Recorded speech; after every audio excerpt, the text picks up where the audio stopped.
Ayahuasca is a plant medicine, a powerful plant medicine that's been used by many different tribes um, for healing purposes or shamanic purposes throughout the Amazon. So the Shipibo tribe is the tribe that we follow, and their practice is centered on healing with what's called master plant Dieta. So ayahuasca is central to our retreat offering. We do 8 ayahuasca ceremonies during a 12-day retreat, but probably of most interest to us is prescribing you a plant dieta as well as the ayahuasca ceremonies. So when you come, you share your intentions with the shamans, and then they would do a diagnosis the first night, the first ceremony, with the vision that they have. They develop their vision over many years through dieting master plants. And then with that diagnosis, they would make a prescription to you. So they might say, okay, well, you know, let's say your intention is spiritual curiosity, and you maybe also want to help deal with inflammation in your body, right? So they would probably prescribe you bobinsana, which kind of opens up the color of the spiritual world, and ahosacha, which is a good medicine for reducing inflammation and balance as well with bobinsana. So there's like dozens of different master plants that we work with. They're called master plants because they've been identified by the Shipibo people over long periods of time for their different healing and teaching qualities. So many of the other traditions that work with ayahuasca or with other entheogens tend more to have a kind of learned set of melodies or learned practices that are passed from father to son, mother to daughter, you know, in their lineages of their traditions. And that happens to a degree in the Shipibo tradition, but it's much more flexible than that in the Shipibo tradition, I would say. So the maestros are really looking to see what is going on with a person in their body, in their mind, in their emotional state, and find the correct plant to help deal with whatever issues there might be there, and also support you in whatever intention it is that you have for the retreat. And they're also, when they're administering their songs, what we call ikaros in the ceremonies, those songs are crafted in the moment according to the vision of what is revealed to them that's going on with you. So, you know, they might see discomfort and congestion in your digestive system, for example, and they will sing to clean that. And then they might see sadness in your heart, and they will sing to kind of disentangle that sadness, bringing the energy of all of their years and frankly decades of working with these master plants, kind of transmitting that energy into you to move those darker energies out of your system and help you be more like clear and light and liberated. So the Dieta process is our emphasis. Healing is our focus at Caya Shobo. We do facilitate, you know, just general curiosity about spirituality and shamanism, but we're very much wanting to make sure that the service that we provide is prescribed uniquely for each guest and is suitable for each guest. We're not kind of like pushing everybody through one particular framework of, you know, ceremonies or dieta plans that everybody goes on. So the reason it's called dieta is that there are certain dietary and lifestyle restrictions that are important to follow when you're working with these master plants. So yeah, that's kind of a quick overview of the difference between a regular ayahuasca retreat and the dieta retreats that we run.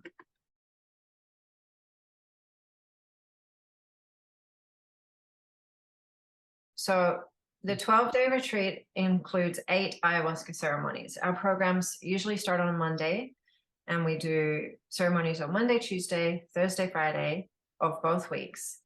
On the Monday, the first ceremony, the maestros will have heard your intentions and any things that you would particularly like help with, and then they will do a kind of scan of you during the ceremony. One of the things that happens through their practice of dieting to learn is that their vision becomes very, very precise and detailed about what's going on inside of you. It can feel far-fetched for Westerners, but it's a real thing. They can see a lot. So with what they've heard from you and what they've seen, excuse me, in you, the next day, the Tuesday, they'll recommend a dieta for you and open that dieta, and then you go through the dieta process. And during the retreat, our facilitators, all of whom have a lot of experience with dieta and are carefully chosen for that, and their skill at kind of supporting people through what can be a very intensive healing process with dieta, they will support the program with daily conversations, Monday through Friday, about what happens during a dieta, you know, what sort of kind of signs to observe, how to deal with a lot of the can be very uncomfortable cleaning that happens at every level, you know, not just physically, but emotional and psychological cleaning. A lot of stuff can come up. So their role is to support the guests through that. And there are opportunities to have one-on-one conversations, to also talk in the group. And there's kind of a group, you know, cohesion that happens. And also you get the chance to talk with the maestros a couple of times throughout the week, sometimes in a group setting and sometimes one-on-one. And we do things like take you through a tour of the medicine plant garden and teach you about the different plants. We share with you our experiences from dieting and what we've observed supporting people. You know, many people come and do these sorts of retreats. The Caya Shobo is more than just a center that offers those retreats. Our, you know, over the years, we've been doing it for 7 years through that center, but more years before that. There's quite a sizable international community of people who are very interested in or committed to this approach as a kind of long-term healing path, and who will do plant dietas not only during retreat, but will go home and do longer dietas to have a more kind of deep and sustained kind of transformative healing or development result. So yeah, there's a broad community of people who are connected across the world. And it's good, you know, to have that kind of shared reality, I guess, and support for continuing to work with the plants. But what we do in those 2-week retreats is we give like it's like an intensive introduction to the Shipibo tradition and practice of healing and learning with plant medicines. For us, and for the, you know, in the traditional approach for the Shipibo, ayahuasca was traditionally not drunk by the patient of the shaman. It's usually the shaman who drinks and uses that to be able to see and make a diagnosis and prescribe plants or other treatment to the patient. With the West's kind of curiosity about it, and I would say also because in our culture we're so profoundly disconnected from nature and from, you know, physical experience of spirituality, there's, you know, been a big shift towards people drinking ayahuasca. But we observe that with only ayahuasca treatment, you have this kind of healing experience through this sense of being reconnected and entering into the spiritual world, which can be very profound. And yet to actually transform the deeply rooted patterns of perception and behavior and relating, Dieta is where we put our focus. So that's what we're interested in doing at Caya Shobo, both introducing the world of ayahuasca and supporting the understanding of that world, but most importantly, to actually help people have more happiness and ease and harmony in their lives. You know, for the Shipibo people and probably many native tribes, health is about balance and harmony. So healing is about restoring harmony. So that's really what we're about. And that is done in the Shipibo tradition with Dieta, not just with ayahuasca. The Dieta has a like longer, slower development, like a plant does, right? You plant a seed and you kind of have to wait patiently. So the seed of the Dieta is like planted in your field by the maestros when they sing that to you, and they kind of transmit that energy to you, and then you start drinking your plant on that second day, and it develops as you go. It like builds up, this energy builds up within you. Some people really notice it, and for others it's more subtle. It's more like, especially for first timers, their emphasis would, you know, tend to be more on the ayahuasca. But some people have a pretty sensitive kind of awareness to this other energies or other consciousness kind of coming into their field. And like I said, we're teaching you about the typical themes of things that happen during Dieta while you go through the retreat. And so you may start to become more aware of what's actually going on with that Dieta process. A shamanic apprentice in the Shipibo tradition would tend to diet powerful plants for long periods, like 3 months minimum, usually 6 months or a year, even, for like powerful apprenticeship diet. So 2 weeks is kind of a short intro, but it's often enough for Westerners to just get started. You know, just being in the jungle, it's pretty intense. And the potency of the ayahuasca ceremonies, you know, plus the plant medicine that you're drinking every day. And we do other things like, we usually prescribe some sort of a purgative as well at the beginning of the retreat, which is a non-psychoactive, you know, vomitivo, we say, to induce vomiting, clear out your digestive system, open your blood vessels, and kind of freshen you up, you know. So there's quite a lot going on. And yeah, it's a kind of intro to that intensity of Dieta process. We see that healing really requires, like real healing really requires kind of deeply penetrating the system, you know, like working into the deep cellular level of the body, into the blood, the bones, all the organs, and also deeply into the emotional roots. You know, we're all carrying some sort of trauma or confusion from throughout our lives. It's kind of buried. The Dieta process really unearths those things. And that can be uncomfortable. It can be confronting. You know, it's usually stuff comes up that hasn't been looked at for a while. That the maestros are continuing to kind of promote that unearthing as you go through the retreat. And then towards the end, it's kind of cleared away. And then protection is put around you. And, you know, we talk about integration to take the understandings back to your regular life. So for some people, it's pretty intense. For others, it's, you know, it's more of a kind of curious, you know, strong experience, but it doesn't have to be so intense either.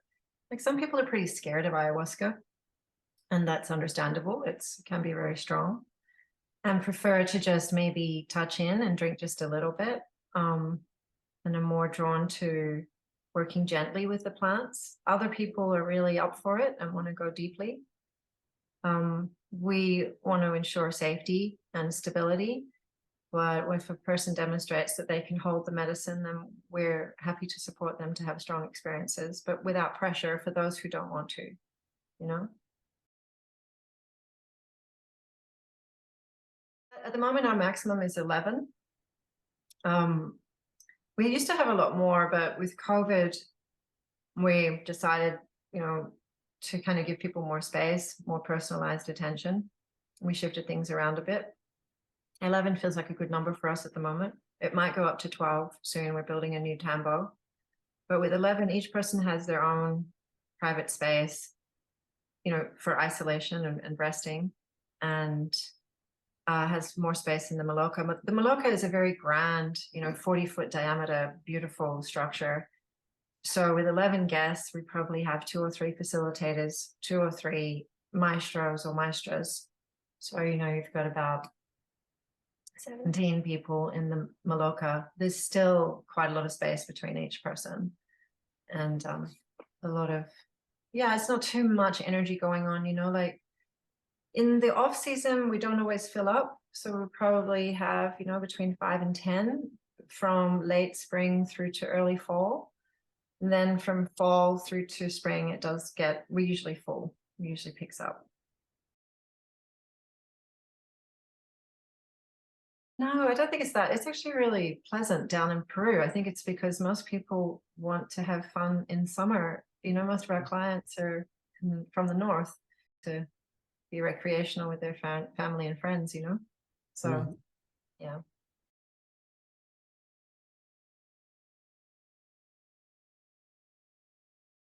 About ayahuasca, most people have a sort of powerful visual experience, but it's not everybody who experiences ayahuasca in a visual way. It can be more like insights coming, and it can be emotional or just kind of physical, a lot of energies moving. And some people, a few people, kind of rare, can be really blocked. What we say is blocked to the medicine.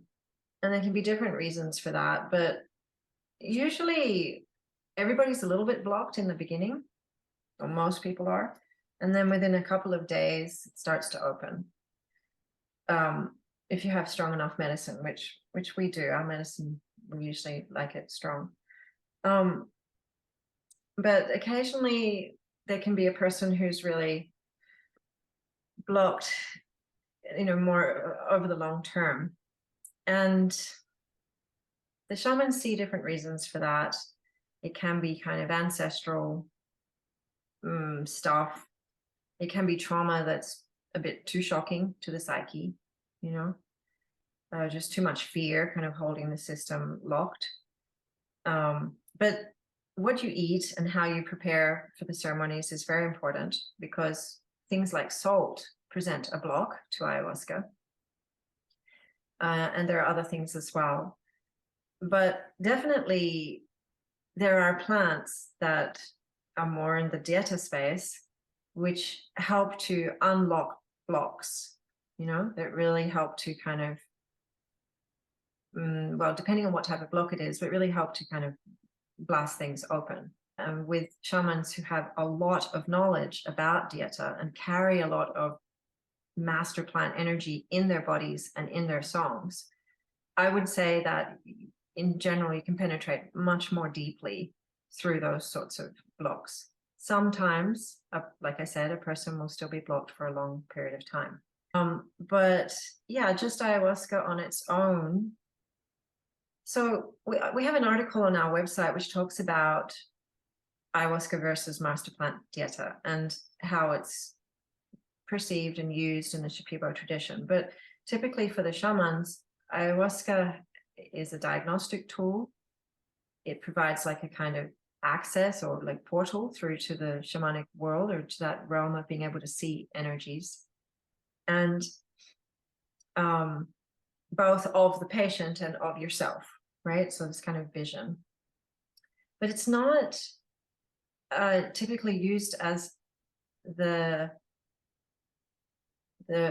treatment, the appropriate treatment for whatever it is that you're seeking help with. So if there's an issue with depression or you know, relational challenges, so the maestros will want to see, well, what's the nature of the problem there? What's happening, and what do the roots of trauma look like? What does the quality of the energy look like? And then find a plant that is the right match for that, and work with that. So, I mean, there's lots of plants that can help with depression or relational challenges. Ahosacha, I mentioned earlier, is a plant that is often used to help treat inflammation in the body. It's also one which is really good for teaching the system how to like naturally set up healthier boundaries in relationships with ease. So, I mean, it sounds pretty specific, and again, might be difficult to imagine that a plant can do that, but it can. And the healing happens at different levels. So, you know, you have the physical issues and the emotional issues and the psychological. Well, they're related, of course. So often when there are relational issues, there tends to be a lot of inflammation in the body. You know, it's kind of manifested by the imbalance in emotions and you know, mental state, perhaps, and also fed back into more imbalance in those things through dietary habits. So all of that information and the experience that the maestros have working with different plants and different kind of profiles of people and their different conditions will inform them how to work with a particular diet plant those seeds in there, encourage the plant to foster and develop within you, and then be patient, like we are when we're growing a little seedling. You know, it starts to flourish its energy within you. The plant starts to communicate with you in subtle ways, which get stronger. We pay a lot of attention to the dreams. It's not just the ceremonies that are important during Dieta. These master plant teacher plants that we say will tend to teach important themes through the dreams as well. So we talk about that, and we kind of having a look for clues. There's lots of common themes that come up during that process. Each person is unique. Your story, your history, your personality, the particular type of kind of conditioning or indoctrination that you've had is unique to you, and how you deal with all of that. And so your healing is going to be unique too, but there are common kind of themes that come up when working with this tradition to heal. But yeah, most of the West has not really come to understand this yet. You know, these psychoactive plants or entheogens in general certainly open the consciousness to these energetic realms. They open us up, right? But to what end? What is the point? So what we really need is to clean energies, clean and realign. And that's what we're interested in doing. Mushrooms, different plants like that can be potent medicines to achieve these sorts of things. But it's very important to have practitioners who know what they're doing and who carry that body of knowledge, you know, the benefit of the learnings they've had through their ancestry, but also through their many years of practice with these plants. Synthesized substances like LSD and other things like that, I would say, are extremely unhelpful. What we see in our vision with those energies is very black. It's very dense. It's totally different to these more holistic energies of plants. But even those holistic energies of plants carry both light and dark within them. Ayahuasca can be, you know, a pretty powerful plant. And so it's important, again, to have experienced practitioners who know how to tame the dark side and work with the light side of these things to the end of cleaning, healing, disentangling, you know, taking out the roots of trauma and kind of opening up the light and restoring health and harmony. And it's a slow process. It doesn't kind of happen in one big kapow. And as I said at the beginning of this call, you know, there are people in our community who are really committed to working with plants over the long term, because we see that the more diets you do, the more these kind of energies build within your system and help you change, help you actually go through transformation. What is transformation? Transformation is death of the old you and the birth of new you over and over again in many different ways. Really, it's not like a superficial kind of I don't know, pleasant story. It's actually can be very unpleasant, that process, but it's very compelling once you see what's possible, you know. So I mean, I would say that based on what you've described, you're likely to have a much deeper experience that's more tailored to your particular intentions at Caya Shobo, you know, just in general because of the nature of our focus. But I have to also say, I can't guarantee you that you wouldn't still be somewhat blocked. Some people have some pretty intense blocks. Not that many, though. It's usually very few people. You know, I'd say I encounter 1 or 2 people a year who are very, very blocked, you know, but you know, I've seen hundreds, thousands for whom it's not like that. It's not for everybody, but yeah, for most people, it's pretty strong, pretty intensive experience. Well, I'm one of the co-founders of it. I go down there probably 3 times a year to host retreats. I often host the women's retreat. I'll be going down at the end of October to host the women's retreat there. But yeah, I discovered ayahuasca 15, 16 years ago now, and started dieting plants soon after that. So I've been dieting plants for a long time. I teach a lot. I teach a lot about what happens during that process. I run integration sessions for people who are dieting, either who've recently been to the retreats or who have gone home, taken plants home with them, or had diets opened remotely and are working with plants from their home in different parts of the world. And yeah, I help with some of the administration of the retreats as well. So this is what I do. This is my profession. It's my passion. It's very, very fascinating to me. There's a great deal of very compelling technical knowledge about working with master plants correctly. It's not as simple and straightforward as many people think, but it's incredible. It's kind of like magic revealed, you know. So for me, it's found my raison d'etre, so to speak.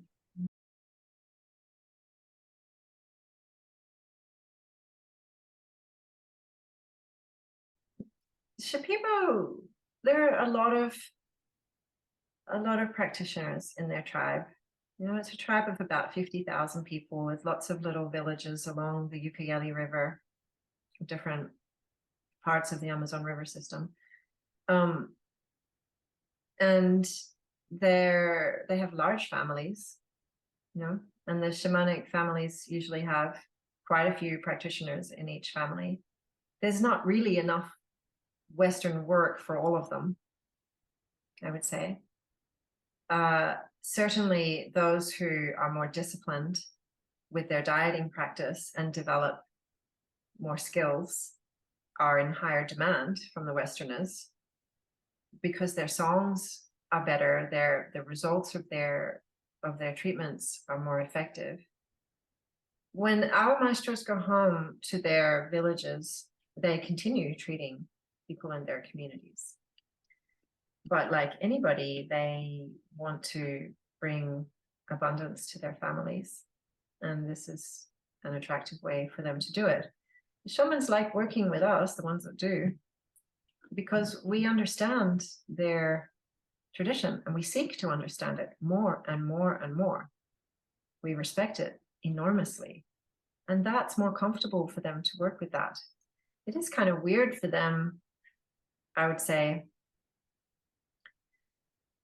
coming to understand the Western typical profile of a person, of their issues, their confusions, their obsession with analyzing everything.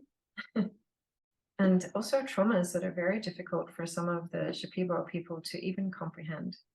It can be really shocking for them, certainly weird and confusing.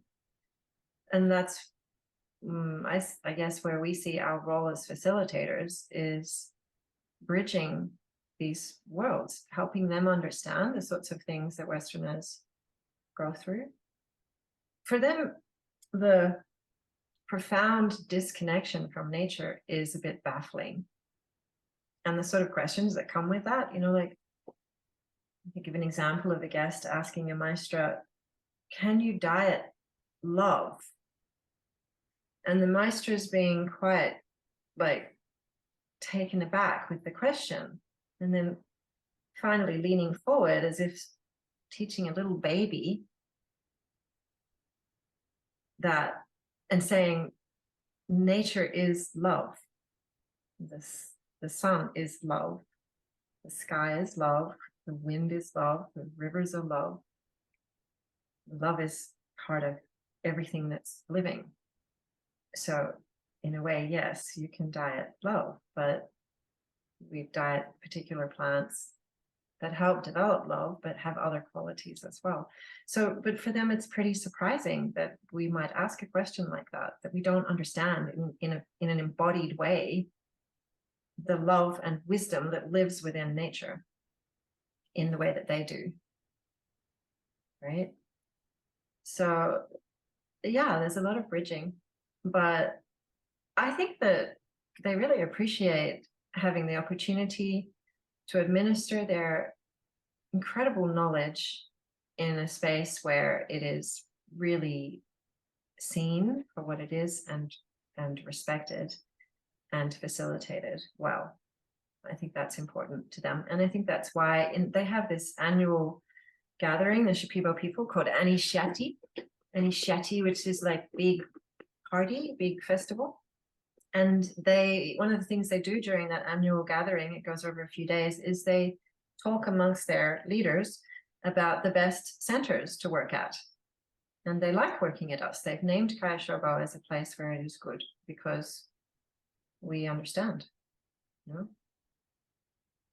So that's not exactly what you asked, but it's information around that, you know.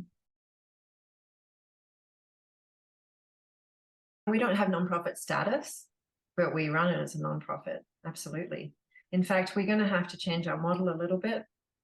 With COVID, we cut things back enormously. I mean, we were lucky to have survived it, actually.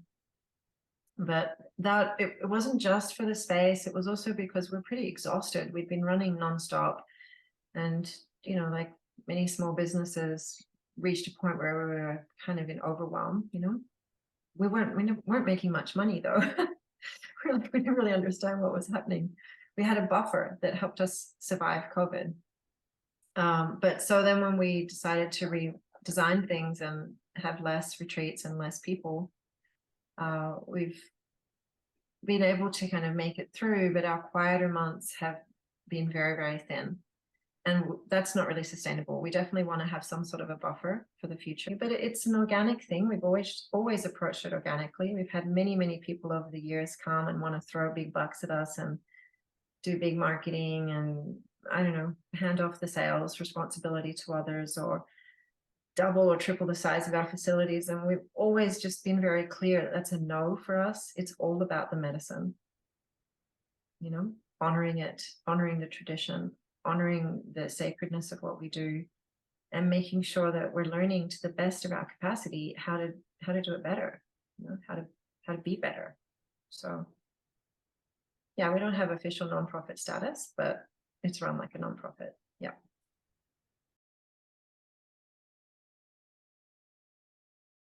Yeah, there's a lot of fake stuff. Yeah, a lot. But you know, do your research, see what others have said about it, have a chat to people, you usually get a sense. Yeah. It's not as simple as putting on a kuzma and singing some songs by any means. We're very, very picky. Like we've chosen the maestros that we work with over a long period of time, since before we even had Caya Shobo, and we observe them carefully. We've been dieting plants for years as well. We have vision. We see a lot of what goes on, and if their diets are not clean or strong or like in good alignment, we see it. So we say to them, you need to fix your diet, you need to diet again, you need to whatever. And that can be a bit confronting for them as well, because in their culture, they don't really say that sort of stuff, but they've learned over the years that it's not coming from a place of, you know, like kind of random criticism or whatever. It's because we want to support them and we want to do the right thing by our community. So we're always supporting and insisting that our maestros keep developing. And it's beautiful. It's a beautiful thing. I mean, we're all human. We try not to set up these sorts of weird tribal structures that can happen around the medicine, you know, or like people who know, or like the ones in the position of authority, these kind of hierarchies, and it can get a bit, well, I kind of describe it as chest thumping, you know. We don't like that. We like it if our shamans and our facilitators and our experienced community members are all seen as human beings, equals, we're all kind of more like friends, brothers and sisters, than having these either deliberate or unconscious dynamic set up where parental roles, hold people coming through the medicine. I would say most people who come to Caya Shobo have a measure of readiness and maturity that suits the community, and it jives well. Where we have strong values around respect and consideration for one another, and the importance of self-reflection, responsibility for self. So we're all in our own process, and people make mistakes and have learning to have, in that regard. But there's a lot of shared commitment to do that well. So that's my probably favorite thing about the Caya Shobo community, is the level of maturity and desire to be the ones in charge of our own development.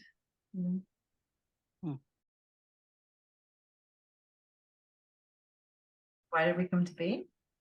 Well, my husband's been working with ayahuasca for 26 years.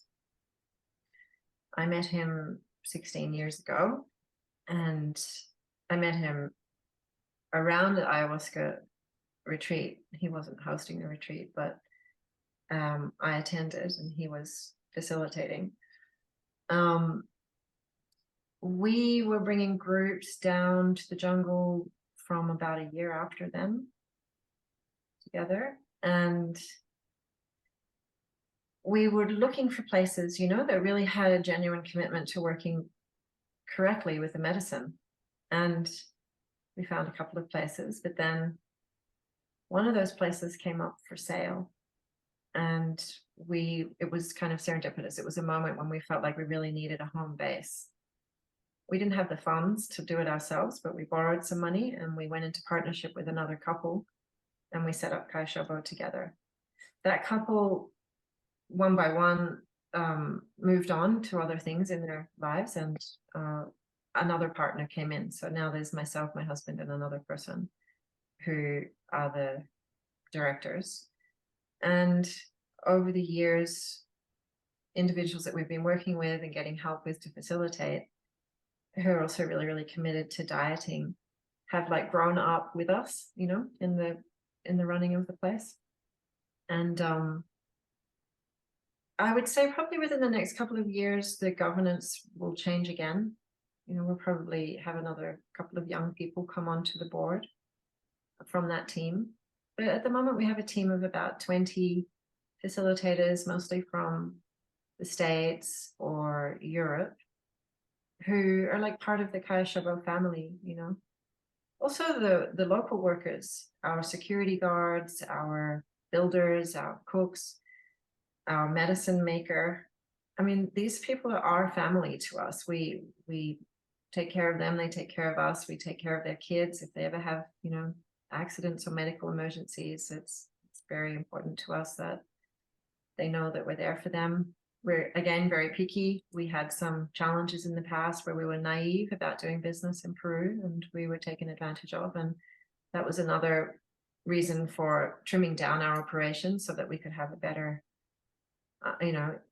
oversight, understanding of what was going on. And yeah, we have an amazing team now, people that we really, really trust, and they trust us and understand. And yeah, it's sort of been an ongoing journey as we've learned more about how we want to work, what sort of community we want to foster, and what's coming ahead. Some of the things I talked to you before about supporting community members to follow their creative passions and so on. For some people, they really want to learn shamanism. They want to learn the way of healing in the way that our maestros administer it. So we facilitate that too. We run apprenticeship only retreats for them. Yeah. It kind of keeps going. To have a look at the timings, but I like to fly with LATAM Airlines from Lima to Iquitos. Yeah. So you will either get a flight from Toronto that has you arriving into Lima late at night, or in the morning, and or you know, there aren't many flights I think that have you arriving in the afternoon that are affordable. So if you're getting in there late at night, usually what I would do is spend a night at the airport hotel at Lima Airport. Okay. And then fly up with LATAM to Iquitos the next morning. There are other domestic airlines that will get you to Iquitos, but they're not very reliable. You know, you can end up being delayed. They might stop off somewhere on the way, and it's kind of uncomfortable. So I like LATAM. Okay. So you can do it that way. That's if you're going to take an extra night to rest on your way there, that's probably the best place to rest. Some people like to, you know, arrive in Iquitos and spend a night in a hotel, but there aren't many good hotels in Iquitos. It's not a great like tourist destination. It's a pretty, I mean, Aaron, you'd see, you maybe remember, it's pretty dirty and noisy. Pretty uncomfortable. So most people like to come directly from Lima to Iquitos to our place. Now, some people like to get there a day before the retreat, which is a possibility. Or you could just catch a flight up in the morning. We do our first meeting of the retreat at about 2 or 3 o'clock in the afternoon on the Monday. It doesn't matter, really. I mean, it depends what's important to you. The temperature is pretty much the same all year round. It's a little bit cooler in August, I'd say. It's kind of starting to warm up again now. Less bugs. There aren't that many bugs where we are. Like, there are some places around Tarapoto or Pucallpa which are pretty, like, they have those little sand flies. You know, the ones that when they bite you, you have bite itchiness for like 6 to 8 weeks. We don't really have much of that. It's mostly just different times of year there are more mosquitoes, regular mosquitoes. So like, you know, in December, mosquitoes start to pick up. It's not terrible, you know, you put a little bit of mosquito repellent on, it should be fine, unless you have a particular problem with them. I would say that it's similar to being in Canada at certain times of year. Everything's mosquito netted. Every tambo is mosquito netted. Every bed has a mosquito net around it. The Maloka is mosquito netted. The Commodore is mosquito netted. So it's not usually like very difficult. I mean, I've been to other places where it's way, way worse. Other places in the Amazon.